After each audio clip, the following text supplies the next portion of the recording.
Huh, mga go. Kaya, may himala. Ito ang inaabangan ng mga farmers, mga kabutin. Oh, yung makitang may magkakabunga na ang kanilang mga tanim.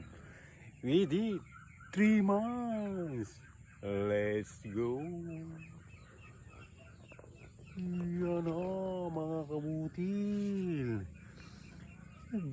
Quality, mga kabutil. Quality. Yan.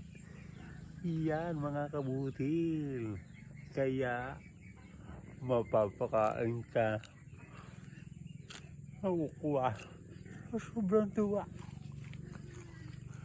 Let's go, mga kabutil. Let's go, let's go.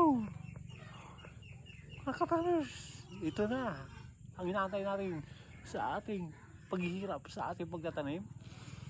Bunga na, bulaklak na.